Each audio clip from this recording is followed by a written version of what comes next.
طب الله يستر من هاي الحلقة. ادري بس والله حلقة مهمة ولازم تسمعون هذا الكلام. مثال للشخص اللي على السوشيال ميديا يدخلك بكل تفاصيل حياته. حتى لا قد تخاطبني وتزوجني واحنا كنا نعرف هذا الشيء مو صحيح، الكل الكوكب يعرف انه ولا خاطبك ولا شيء. والحياة التعيسة اللي كانوا عايشيها اثنيناتهم، يعني ودا يشوفون بنية ملاك والشياطين دار مدارها ودا يريدون يهجمون عليه، صاحبة كلمة الحق وايدل المراهقات، حكيها كلها الغاز ما اقدر اوقف عليها من تقصد. فتخيلوا علاقة بين زوجين المفروض يكون قمة الثقة، قمة الراحة، قمة الامان، واحد يدور على الازمات. مرحبا اصدقائي، شلونكم؟ شو اخباركم؟ ان شاء الله كلكم بخير. عام الله وياكم. رجعنا اليوم بحلقة جديدة، حلقة لا هي أصل فصل ولا هي حلقة عطور، حلقة خلينا نقول حلقة سوالف كلش مهمة. من نشوف شيء غلط بالمجتمع ودا ينتشر ودا يترك تأثير سيء عند المراهقين خصوصا، لازم نتكلم عنه. لأن اكو أشياء وعادات خطيرة لازم احنا نصلحها، ماكو أحد راح يجي يصلحها لنا، ماكو أحد راح يهتم للمجتمع وين رايح غيرنا احنا، المسؤولية على عاتقنا احنا. فبهذه الحلقة راح نتناقش موضوع جدا جدا مهم. عادة أنا ابتعد عن هذه المواضيع، خصوصا المواضيع اللي ما بيها منتجات ولا بيها عطور، بس ما بالغ إذا أقول فهذه من أهم الحلقات ومن أخطرها اللي أنا مسويها. حتشوفون شلون احنا صرنا بوقت البيوت ما بيها حرمة والعلاقات ما بيها خصوصية. أنا عادة ابتعد عن المواضيع الشخصية وما يهمني كل شخص ايش يتصرف، ولا أتدخل بالحياة الخاصة. على قولة كريس روك مثل ما حيقول هنا، would not talk about this shit, but for some reason these niggas put that shit on the internet. عادة أنا ما أتدخل بهذه الأمور، بس لسبب ما المشاكل الشخصية كلها دا نشوفها على الإنترنت، دا تصير إنه رأي عام والكل يشاركون بيه بس في سبيل الشهرة. ولا ليش واحد دا يحط مشاكل شخصية على الإنترنت إذا ما كان غايته الشهرة أو الفلوس؟ ماكو سبب ثاني. وطبعا هذا مو عذر، بس أنا دا أقول السبب ليش دا يخلوه على الإنترنت. أول حالة راح نتكلم عنها هي يحيى وماري او مريم او ماريا، ما اعرف الاسم الحقيقي لان كل مره ينادوها باسم. انه بنيه ما نعرف عنها شيء، ما نعرف شنو انجازاتها، بس مجرد انه هي بنيه ارتبطت بشخص مشهور ووصلت للزواج وبعدين انفصلوا وبعدين دخلت بعلاقه ثانيه هم وصلت للزواج والزوجه وبعدين انفصلوا وهكذا. مثال للشخص اللي على السوشيال ميديا يدخلك بكل تفاصيل حياته، يدخلون وياه المطبخ، يدخلون وياه بالحمام، يدخلون وياها بعلاقتها بشقاها ويا رجلها. فماري ويحيى، حقول ماري انه هي الترند الجديد اللي مكتسح حاليا السوشيال ميديا. هذول الثنائي صاروا ترند بسرعه البرق.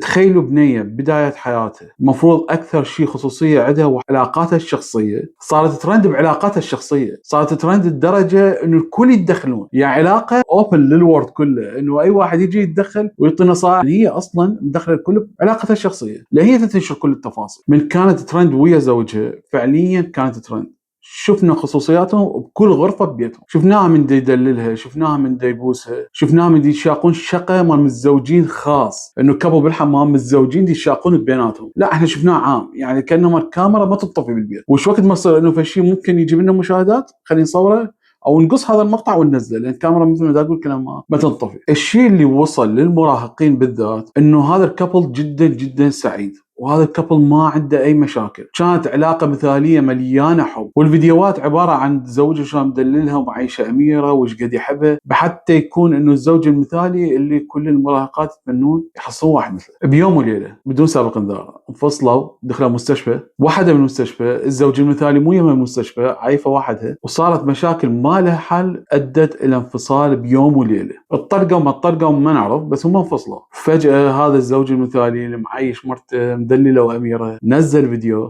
تبين كمية المشاكل اللي كانت بيناتهم والحياة التعيسة اللي كانوا عايشيها اثنيناتهم، عكس الصورة اللي توصلنا بالفيديوهات. الزوج المثالي كان مصور زوجته بقمة عصبيتها، يعني بنص هاي الفيديوهات مال حبيبي وحياتي وقمة السعادة والحضن والبوس، كان هو يلزم عليها الأزمات ودا يدور دليل في حال باكر عقبه انه جايه المشكلة، هو عنده دليل انه هي كانت مو مثل ما تنقل بالفيديوهات، لا عصبية ودا تكسر ودا تفلش ويعني خارج عن السيطرة. وما يحتاج له تفكير قوي، مجرد تفكير بسيط انه ليش واحد يصور اكثر شخص مفروض يثق به واكثر شخص يحبه وهو بهاي الحاله هستيريه، الا اذا كان يريد دليل يحمي به ظهره. فتخيلوا علاقه بين زوجين مفروض يكون قمه الثقه، قمه الراحه، قمه الامان، واحد يدور على الازمات ومن تنزل الفيديوهات بالعكس تمام. وطن، من اقول طن معنى كلمه، من الفيديوهات المثاليه والسعاده المزيفه الوهميه. وطبعا نزلت هي تقول انا تعبت، انا مليت، انا وصلت لطريق مسدود وهو ما يساعدني. زين هذا التعب والمحاولات والتعاسه ليش من نقلته؟ لان من اقول معنى الكلمه بيوم وليله صار الفراق وصار انه هي داخل المستشفى معنى الكلمه. يعني تخيلوا مثلا اني دا انزل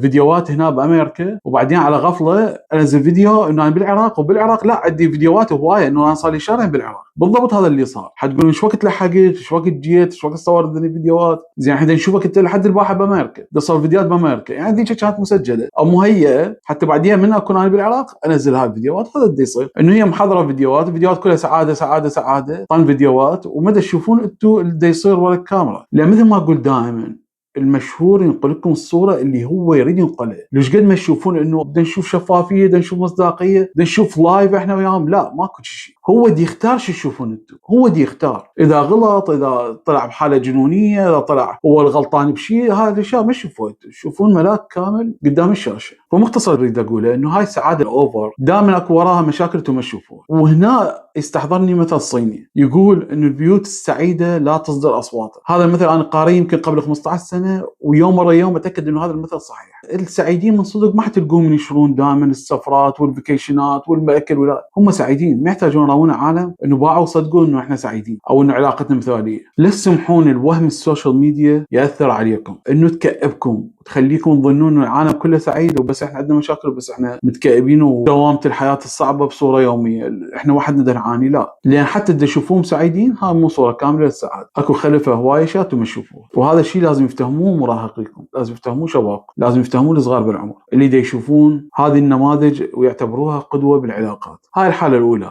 اما الحاله الثانيه اللي اريد اتكلم عنها اليوم شيء جدا جدا مهم ايضا، راح نسولف عن نارو، اقوى ترند تقريبا بالوطن العربي مو بس بالعراق. طبعا الله يستر من هاي الحلقه ادري بس والله حلقه مهمه ولازم تسمعون هذا الكلام. بدون ما اتابع اني، بدون ما اعرف ايش يصير على السوشيال ميديا، انا بالنسبه لي اتابع منتجات فريق اصل وفصل يحضروا لي هاي الحلقات. بس رغم انه انا بعيد عن ذني الفيديوهات عن مشاهير التيك توك، وصلت لي هوايه مسجات هذه الصوره. احمد اوقف ويانا عندنا حمله، وطبعا من تسمعون كلمه حمله اوقف ويانا يعني وبنيه عراقيه هيك نار الغيره تصعد، انه شلون عراقيه واحد يمسها واحنا نظل ساكتين. وهذا المسجات يعني هاي محتوى المسجات توصلنا انه عراقيه انظلمت لازم نوقف وياها. اللي متابعني من سنين يعرف انه انا ما اتدخل بالاشياء الشخصيه، كل واحد حر بحياته وما احكم اني ولا اتدخل باي شيء نهائيا. لان بالنسبه لي بهاي المساله، مساله الحياه الشخصيه ومساله الاخطاء، اقول انا مو منزه، انا واحد من الناس عندي هوايه اخطاء، فما اجي احاسب وما اجي اعاتب وما اجي انتقد غيري. بس طبعا الصوره يعني ودا يشوفون بنيه ملاك والشياطين دار مدارها ودا يريدون يهجمون عليه تبكي هي، فاكيد يعني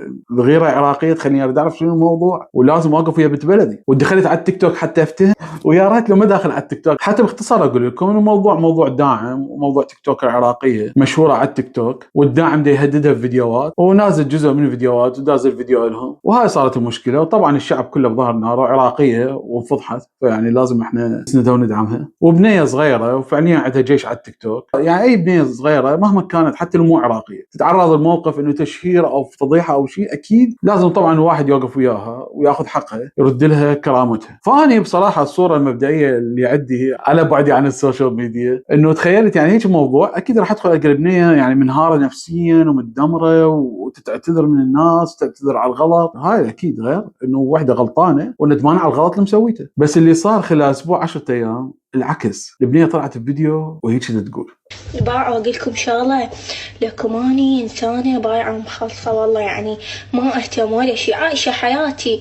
يعني انت كنتي شريفه ولا مو شريفه حشاكم يحجون عليك، والله يحجون عليك حتى لو منقبه ولابسه. ده تصدقون اللي سمعتوه؟ ده تصدقون اللي قالته؟ يعني بدل ما تقول انه هي غلطانه وبدل ما تقول اني يعني سويت غلط سامحوني عليه وانا انسانه زينه وما راح اعيد الغلط، لا، ان كنتي شريفه او مو شريفه يحجون عليك، فخلاص خلي الكل يصيرون مو شريفات، بما انه دين حكي عليكم. وطبعا هاي اخطر جمله ممكن تسمعوها، انه شريفه مو شريفه ينحكي عليك. لا، كذب، ماكو شيء اسمه شريفه مو شريفه ينحكي عليه. ممكن اكو ناس سيئين يحكون عليه بس راح ينفضحون راسا، راح يعرفون انه حكيهم مو صحيح، ما راح يصدقوهم الناس. يعني مو اي واحد زين يحكي عليه الكل حيصدقون هاي الحكايه اللي طلعت على هذا الزين، لا بالعكس. واتمنى هي هنا يعني يكون خانه تعبير بموضوع شريفه ومو شريف، لان حكايه قويه وما المفروض اصلا بنيه تستخدمها بعمرها، حتى لو بشقه حتى لو بصدق. هو موضوع جدا عادي، اكسكيوز مي، بس لانه نارو عندها اكسبلور سويتوا هالسوالف هاي كلها، موضوع عادي، فيديو عادي، انت كحبيبك ولا كخطيبك ولا انت عندك شيء وياه انتم مرتبطين، فيديو عادي جدا عادي. لا تقنعين انه انت تطلعين ويا حبيبك ولا شخص كانت علاقتكم جديه واخر حبيبي ابيع شرف. لا اكيد يعني حتبوسيه، حتكمشين ايده، بس وكل يوم ما شاء الله بنات منزلين عنهم فيديوهات وهن مصلخات، يعني سوري على هاي الكلمه، بس ما حد يروح يمهن يروحون يم نارو. بالنقاشات الاكاديميه شلون يعرفون انه انت متخلف لو انت صدق تتناقش نقاش اكاديمي ومال واحد مثقف؟ اذا استعملت حجه انه الخطا مو انت تسويه او مو انت تختار نفس الخطا او غيرك يختار نفس الخطا، هنا ثبتت انه انت ما تعرف تتناقش نقاش اكاديمي وانت شخص غير مثقف. لان تستعمل حجه انه الخطا انه يفعله الاخرين، فاذا مو خطا ما دام كل يغلطون نفس الخطا فمو خطا، فعادي انا اسوي هذا الخطا. هاي اغبى حجه ممكن تسمعوها، اغبى حجه. لا احنا شفنا صار بوق وهواي ما باقوا، صارت اختلاسات وهواي ما اختلسوا، صارت رشاوي وهواي ما اخذوا رشاوي، بالعكس الاكثريه ما سووا الاكثريه حاربوا الفساد صراحه، رغم المرحله وصلنا لها بالفساد بس الاكثريه حاربوا الفساد. فانت غلطتي غلطه كبيره كلش، خلاص سدي الموضوع، لا تطلعين بقيه مو زينه حتى تطلعين انت زينه، هذا اكبر شيء غلط ممكن تسوي. وبالعكس حتى تعطين حجه لروحك انه تغلطين اغلاط اكبر مستقبلا واصخب منها. فلا لازم تعرفين انه مو الكل يسوون هذا الشيء، مو الكل يغلطون هذه الاغلاط، اكو خجل اكو خصوصيه، بس الفيديو ما تتشان بمكان عام وما بي خجل وما بي خصوصيه، فلا مو الكل يغلطون هذه الغلطه، ومن حقهم يحجون ومن حقهم ينتقدون، لان فشي غريب علينا كعراقيين نشوف بنيه عراقيه قاعده هاي القعده. ولا تبررين غلطك بتقولين انه انت ما ادري شنو تبيعين شرف براسي، لا لان اكو بنات مستحيل يوصلون هالمرحله، مستحيل، اكثريه مو الاكثريه يعني اغلبيه الساحقه مستحيل يوصلون هالمرحله، فلا من حقهم ينتقدون وغصبا ما عليك تسمعين انتقادات وتتغيرين حتى بعدين ما تحاربين من المجتمع. لان صراحه شفنا انه هواي ناس صعدوا وكانوا يحبون بعدين انقلبوا عليهم من شافوهم انه هم ما يستاهلون المحبه وما يستاهلون ثقتهم ودعمهم، فهذا الكلام يخسرش متابعين ما يربحش متابعين او يربحك فئه معينه من المتابعين. اذا متقصد على الفئه فهي يحكي هذا الكلام. فالاسوأ من الفعل كان رده الفعل وتبرير الفعل، لان ممكن اكو ناس يغلطون شغلات بس ما يطلعون يحكون بهالصلافه وما يبررون هالتبريرات السخيفه ولا يقذفون غيرهم حتى يطلعونهم مزين. وطبعا من صريح حالات المجتمع يلجأ الناس فاهمه وواعيه ويطلبون نصيحتهم. فسويه نروح صاحبة كلمة الحق وآيدل المراهقات نادين الطائي ونشوف ماذا تكلمت الأستاذة نادين الطائي في هذا الموضوع. اسمع سوا. حكيم بحق لا إله إلا هو يمحي هذا الموضوع من عقول وأذانات وسمع وأفواه كل العالم، ويستر عليك ويحميك ويحفظك ويخليك تاخذين عبرة يا ماما. كافي مو كل مرة تسلم الجرة. والقرآن أنا ما أعرف أجامل حبيبتي ماماتي، أنا لا أعرف أجامليك ولا أعرف أطبطب عليك ولا أعرف أكذب، لأن الله يحاسبني. أنا ما أحب أصعد ترند على راس الشرف بنية، ما أحب أطلع على أساس أقول لك ونحن معك ونحن معك ونحن معك وكلنا فلانة وكل. لا ماما أنت غلطانة ودوم تغلطين. يما المؤمن لا يلدغ مرتين، يما ما يصير حبيبتي انتي، اعتبريني انا حتى لو تكرهيني، اعتبريني امك اختك، اخذيها من خيتك اللي راسها شاب من وراء هاي المصايب. ماما حبيبتي الله يسعدك، من نخطئ بحياتنا لازم نتعلم الغلط، يعني سالفة البوت المفروض تكون لك عبرة بالحياة. طبعا اني من سمعت هذا الفيديو قلت حلوه هالنصيحه، بس بعدين قالت سالفه البوت، قلت شنو هالبوت؟ فتكلمه مصطلح مال تيك توك مال، فرحت بحوشت بسالفه البوت حتى افهم شنو سالفه البوت، ففضحتها فوق الفضيحه الموضوعات البنيه يعني طالع حجه تنصحها وحجه خايفه عليها، زين ذبت لها قنبله من هاي. لا يعني لو ما حكي بسالفه البوت هوايه اشرف ما الناس حتى لا طلعت نصحين بعد احد. ينسد الموضوع كم شهر يطلع لنا فيديو. ليش يا بنيتي يا ماماتي؟ تعلمي ماما من اخطائك، هو مو حكي وينقال، تعلمي من الصادقين، عرفش الصادقين، كثري معارفك قللي اصدقائك، وانت بعدك صغيره اخذيها نصيحه من نخيتك نادين، ايش قد ما بيك كوني مستقبل، وبعمرك ما راح تكونين مستقبل، وبعمرك ما راح تلمين فلوس، وبعمرك ما راح تتطورين إذا مجرد تفكير تفكرين بعلاقة حب، إذا تدخلين أي ذكر لحياتك بعمرك ما راح تتطورين بهاي الفترة هسه، وهذا عمرك الحلو الصغير. هذا عمرك ماكو هسه اللي انت بيه. علاقة الحب شو لها علاقة ما تتطورين وتنجحين وهاي يعني شنو؟ يعني تصير بس مجرد انه تفكر بمادة وتفكر مادة شو لها علاقة حب بالنجاح؟ بالعكس اكو هاي كابلات يعني نجحوا سوا، بنوا سوا، وصلوا سوا، واثنيناتهم حققوا نجاحات، شو لها علاقة ما اعرف. نكمل. هسه اللي انت بيه هو هذا عمر الشغل، هو هذا عمر اللي تلمين بيه نفسك والطموح والمشي. بعمرك ما توصلين ليفل او باية تصعدينها وانت داخله بعلاقه من اي نوع علاقه، سواء علاقه مصلحه ماديه ولا علاقه حب. يعني هنا نقف قليلا. علاقة مصلحة مادية وعلاقة حب ده تساوي بين الاثنين. يعني شنو علاقة مصلحة؟ أول شيء عادي إنه واحد يدخل علاقة مصلحة مادية ما أدري. زين والكلام ما مترابط، يعني علاقة العلاقة والزواج ولا شيء له علاقة بالنجاح ما أعرف. بس أوكي نصيحة. فبما إنه صار اللي صار وراح تاخذ إن شاء الله تاخذين عبرة، وإن شاء الله بعد ما نسمع عن الشيء إن شاء الله أنا أصعد ترند، بس أصعد ترند بشيء يرفع الراس. طيب يمكن طلبنا نصيحة من الشخص الغلط، بس هي عندها بعد نصيحة خلينا نسمعها حتى وإن كانت غلط بلكي يعني استفاد من عندها بشيء. ليش يا ماما يا بنيتي يا حبيبتي، ليش يا بنيتي يا ماما؟ تعرفين هذا الفيديو ايش راح يسوي بيك؟ راح ينسي ترى هسه، وراح تنسد السالفة بعد يومين يطلع ترند جديد والناس كلها تدير وجهها وتمشي. يا حبيبتي انت اللي راح تدفعين الثمن، والله العظيم انت راح تدفعين الثمن. يعني من تطبين للفندق وتلقين ورد، هو هذا الثمن مالته. واحد خايس معفن ريحة المطال تطلع من خشمه، من تشوفين شكله تجيش ريحة المطال، بس تباوعين الوجه هو هذا كان ابو بريص، بس تباوعين الوجه اشم ريحة المطال من عنده. هاي نتيجتها مو امين ماما، هذا مو امين. حتى لا قلت خاطبني ومتزوجني واحنا كنا نعرف هذا الشيء مو صحيح، الكل الكوكب يعرفونه ولا خاطبك ولا شيء، بس انت شو تسوين من حالات روحك؟ يعني هنا يعني باكو شيء والله، يعني انت تنصحها ومو قصتها لا هيك RPG 7 طيات. لا باكو شيء نصيحة. شرافك اذا غلطت في اليوم لا تنصحيني نادين ابد، لا توصين يمي. ما اريد نصيحة. تقول يا حبيبتي احنا كلنا نعرف نتزوج بس من حالات روحك. قلبي نادين، لا مو طبيعي نادين والله. اول شيء صنفت عليه زين، ويعني الخلق شو له علاقه بانه هو شو تصرفات، يعني ضد هذا الشيء هذا التنمر، بس يعني هي سينما. يعني شو النصيحه هاي؟ انت فضحتيها للبنيه، يعني مبين انه انت كارهتها اصلا، انت تحكين بهالطريقه والله مبين مجارعتها وكارهتها. ادري بيك انت متزوجه، ادري بيك انت مسوي قانوني، بس ماماتي حياتي شو يفرق؟ ما ادري بما انه بيها ماماتي حياتي. نكمل النصيحه ولا يعني انا المفروض ما اكمل النصيحه، بس بكي يعني نروح مكان ايجابي. كمل. ورغم هذا طلع وكذب الكلمة اللي حكيتيها. يعني هذا مو بس بايع ومخلص، هذا قضى على مستقبلك كله.